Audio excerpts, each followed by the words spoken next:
Baru pandemi ini atau? Iya, baru pandemi ini. Sebelum pandemi sih bulan. Assalamualaikum. Oh, Februari. Nah, bulan Februari kan itu habis desain Februari baru bikin ini.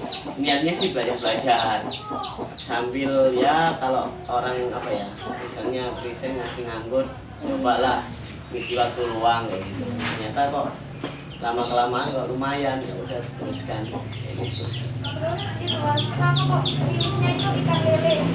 Kenapa nggak ikan lain? Kalau yang lele itu kenapa ya? Kalau yang pertama sih lele itu ikan yang paling gampang untuk dibudidayakan, nggak perlu perawatan yang susah. Soalnya dia itu kalau ikan-ikan yang tahan terhadap apa ya, air kotor lah istilahnya, air bukan air kotor, air nggak bagus lah istilahnya, lebih tahan dia di kayak gitu. Terus yang kedua, tingkat konsumsi lele tinggi, dilihat dari banyaknya rumah makan pecel lele dan lain-lain. Itu kan pasti banyak sekali kan di pinggir jalan, dan tingkat konsumsinya juga pasti tinggi dibanding dengan ikan nila, ikan gurame itu hanya orang-orang tertentu aja sih yang peminatnya gitu. Terus juga bisa dibudidayakan dengan padat tebar yang tinggi. Dalam artian misalnya ikan nila ya, karena dalam 1 meter kubik bisa diisi 50, kalau nila bisa 200. Kayak gitu sih. Ya, lebih banyak kan. Terus masa panennya juga lebih cepat. Kalau ini lele itu biasanya kalau dari, karena saya bukan pembibitan kan, saya pembesaran, itu beli bibit ukuran 5-7 cm, kira-kira 2 bulan sampai 3 bulan udah bisa dipanen. Kayak gitu ya. Kalau masih udah selama punya kolam ini 2-3 kali, iya. Banding ikan-ikan lain itu paling mudah lah ikan lele ini. Terus kalau boleh tahu itu makannya pakai apa? Kalau saya ini kebetulan lagi belajar itu pakai full semua pelet pabrikan. Jadi coba pertama tuh pakai full pelet, terus nggak pernah saya kasih aneh-aneh sih, makannya tetap full pelet juga. Berapa kali sehari? Kalau pakan tergantung ukuran juga ya. Kalau kecil bisa 2-4 kali sehari. Tapi kalau udah gede gini biasanya 2 hari. 2 kali sehari. 2 kali sehari. Iya.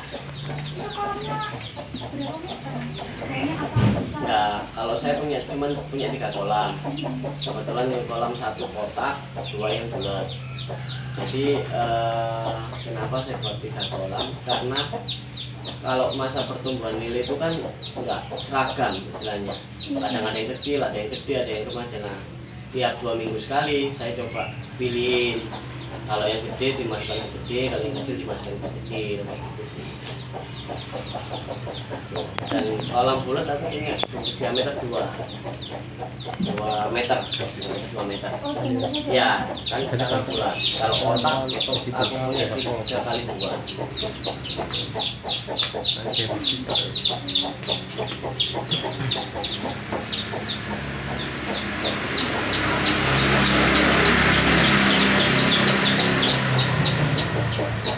Karena ada kotak 1, bulat 2, 1 kolam kotaknya itu kira-kira isinya 200-an atau Oh, lebih. Pertama ya dulu saya coba 1000 dulu. Isi 1000 bibit. Iya. Terus karena berhasil, alhamdulillah saya naikkan lagi. Jadi 2000. Nah, setelah lumayan ini naik lagi jadi 3000 sekarang. Ya, jadi setiap siklus saya naikkan terus. Tapi nanti karena mentok kolam di 3 kali 2 itu mungkin isi pada tempat tingginya, saya coba 5000. Gimana nanti hasilnya?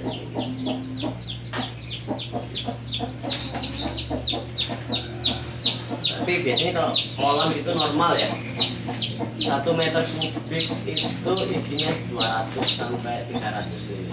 Itu normalnya. Iya, normalnya 1 meter kubik ya. 1 meter kubik. Jadi 1 kali 1 tingginya 1 itu normalnya 200 sampai 300 ekor. Awalnya masnya yang kotak? Yang kotak aku punya 3 kali 2. Jadi kan sekitar 6 meter kubik. Iya.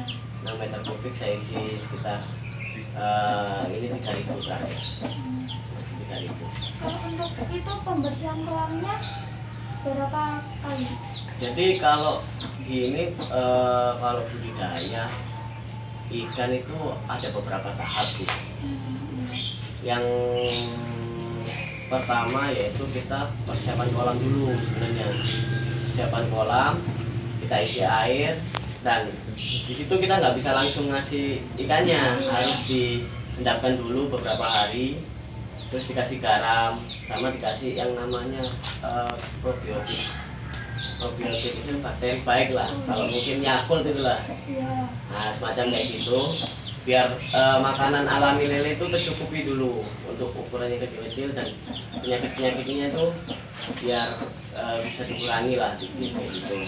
Habis gitu untuk selanjutnya tebar bibit. Nah setelah tebar bibit, untuk masalah perawatan itu biasanya saya 2 hari sekali itu saya kuras, nggak kuras full tapi sekitar 20 sampai 30 cm. Saya kuras, saya ganti air yang baru lagi gitu.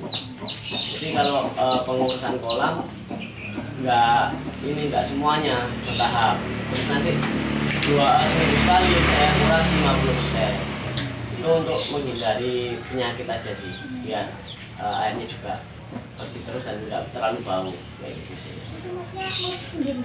Iya, kebetulan ngurus sendiri semuanya. Terus kalau untuk indukannya sendiri itu beli ya Bang? Kalau saya ini kan pembesaran. Kalau pembesaran saya beli bibit. Tapi kalau kayak pembibitan itu pasti punya indukan, dia bibitkan sendiri. Jadi kalau di dunia budidaya itu ada 2 macam orang. Biasanya pembibitan sama pembesaran kayak gitu. Dan kalau pembibitan dia bibitkan, misalnya kawinkan ikan gitu loh. Terus kalau yang pembesaran dia beli bibit. Biasanya beli bibit kalau orang-orang itu antara 3 cm sampai 10 cm. Jadi beli bibit, dan bibit pun macam-macam. Kalau standarnya itu ada 3 sampai 5 cm, 5 sampai 7, 7 sampai 9 kayak gitu. Harga bibit lelenya itu mahal Bang? Enggak juga sih, tergantung ukuran ya. Kalau ukuran 3 sampai 5 itu kurang lebih 100 per biji.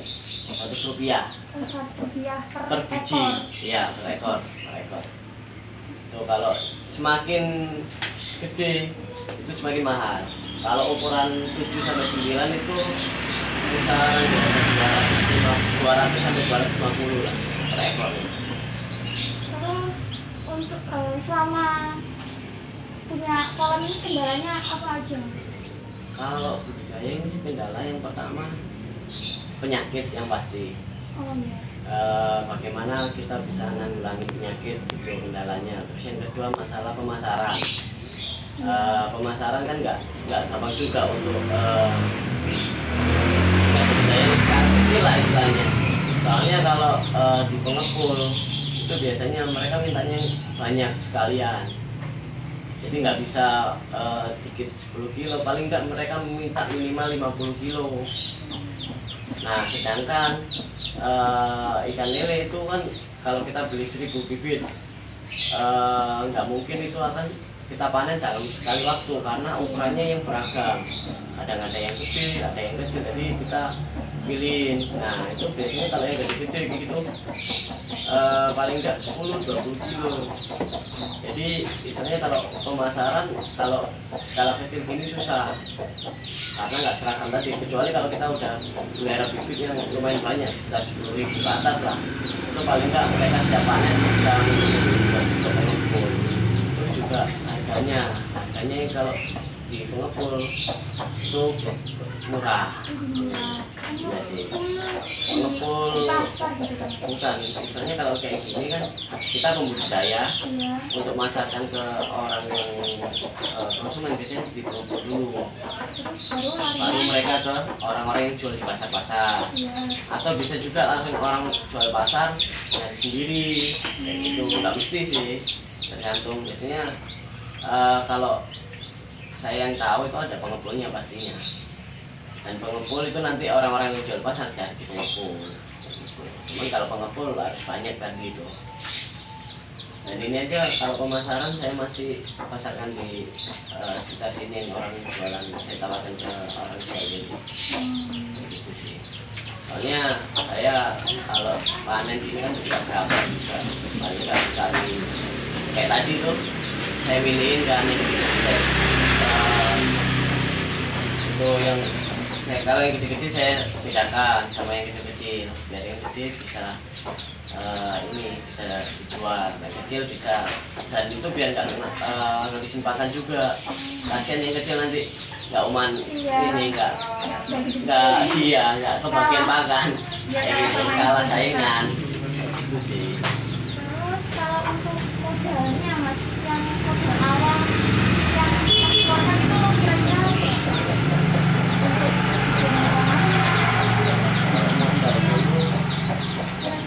Lupa saya modal juga, yang pasti kalau saya ini nggak sampai puluhan juta, masih kecil sih.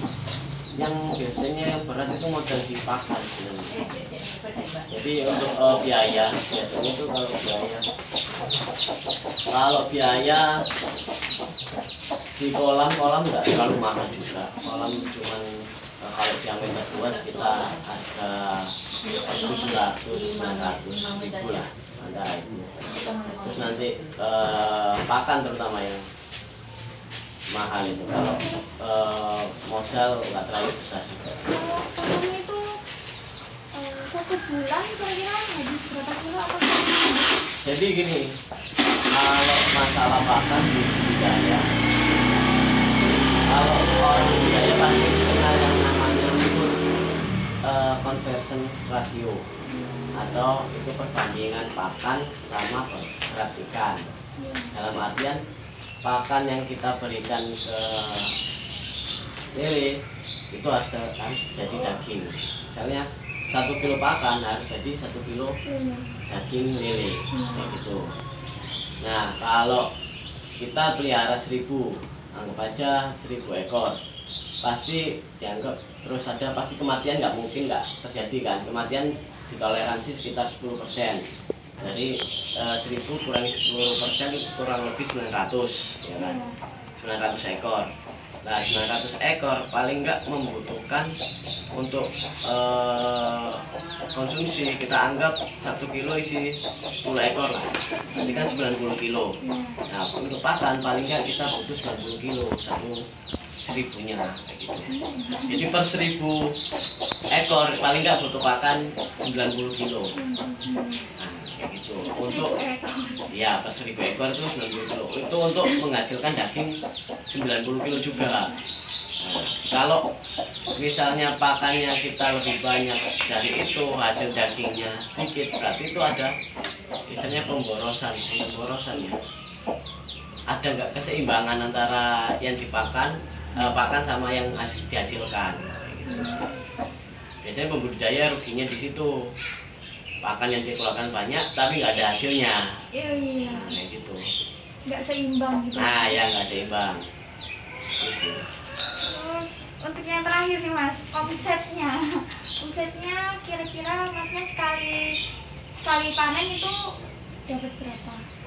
kalau omset, kalau panen nggak tentu sih mbak.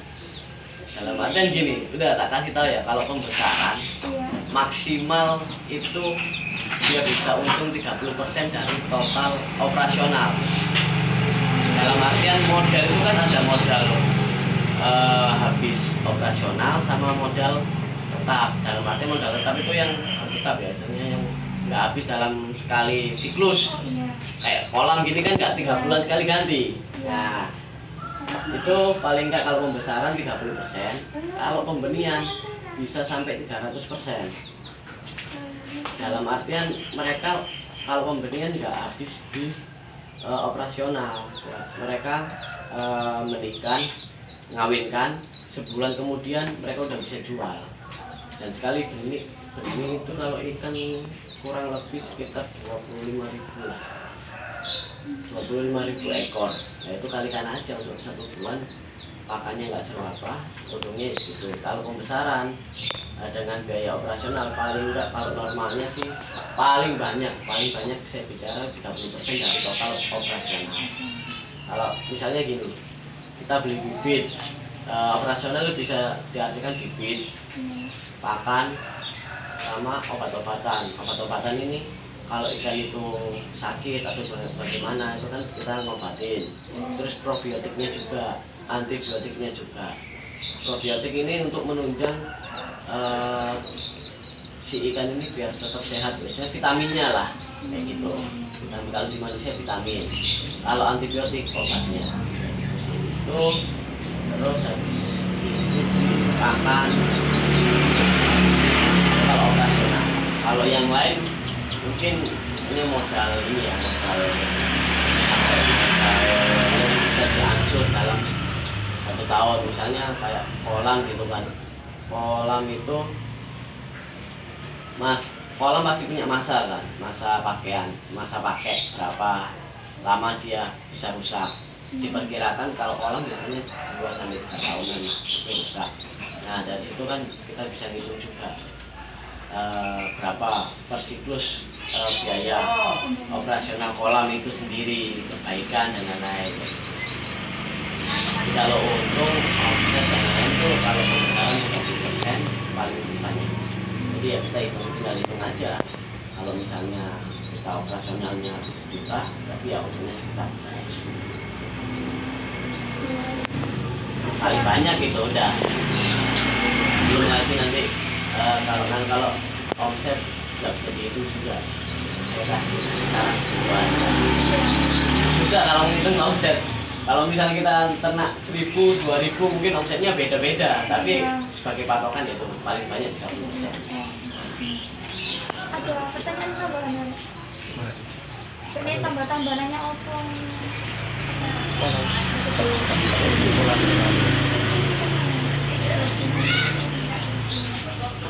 Selama pandemi ini masih apa?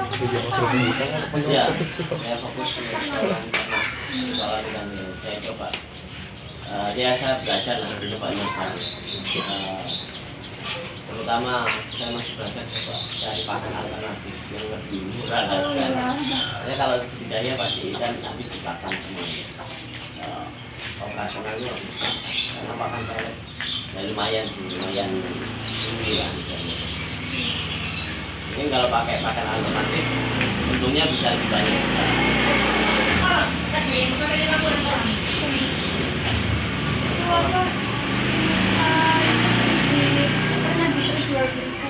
Apanya? Ikannya. Ya saya jualkan, saya pasarkan ke ini. Karena saya masih kecil gini, saya biasanya pasarkan ke, saya kan punya toko. Ada pagi paling nggak 2 kilo. Terus saya coba tawarkan di orang yang pecel lele itu. Nah, orang punya.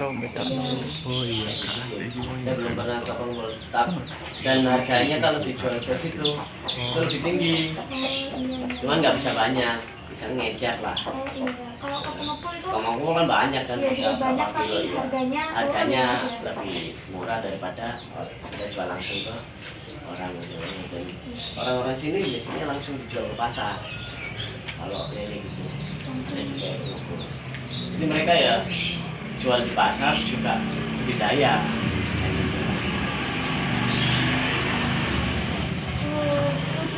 itu aja sih. Makasih ya Mas ya. Makasih sudah meluangkan waktunya. Mohon maaf mengganggu juga. Iya nggak apa-apa. Itu tadi lagi milihin Iya milihin ikan itu tadi yang besar saya